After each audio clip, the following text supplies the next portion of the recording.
We conducted this survey of over 1,100 people along the Connecticut coast from Greenwich to Stonington, and these are only people who live right on the shoreline. And we found 5 different groups. The first out, beginning with the first out, who are people who are ready and willing to go. They understand the risks of a hurricane and they want to leave. They're thinking about their own safety, and they're also thinking about the safety of the first responders, for example.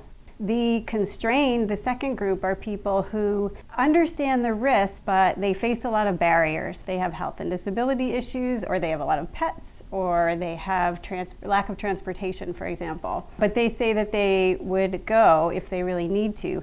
And the third group, the optimists, are unique among all the groups we found. The optimists just don't think a hurricane is going to happen. They have unusually low expectations, and so they're not prepared. And they say that if a hurricane did occur, they would evacuate, but they're not prepared, and they also face real barriers like transportation, health, pets, and so on. The reluctant is a fourth group who don't want to go. They really don't want to go to evacuate if they need to. They say they will go if they're ordered to, especially by a trusted official, a state or local official, particularly a policeman or local firefighters. Then they say that they would leave. And finally, the diehards are the fifth group, and the diehards really do not want to leave. They're thinking about their property in particular, and they feel confident and self-reliant, and they feel that they can take care of themselves and their family. They at least do understand some of the risk. But the take-home message from the study is really that people do interpret these risks very differently. And even with the same forecast, with an advanced level of accuracy or a highly accurate forecast, you will get people who understand the risk differently,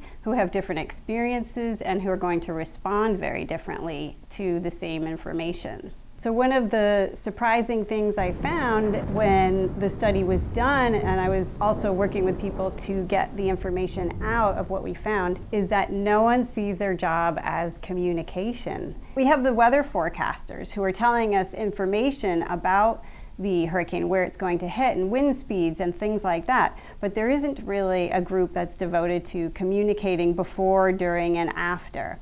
The emergency responders, for example, are worried about moving trucks and moving people and logistics. They're not really focusing on communication. So this is, I think, one of the big needs we need to recognize going forward, because communication is clearly critical. And a critical part of communication, in turn, is understanding your audience. And that's really what this study was designed to do.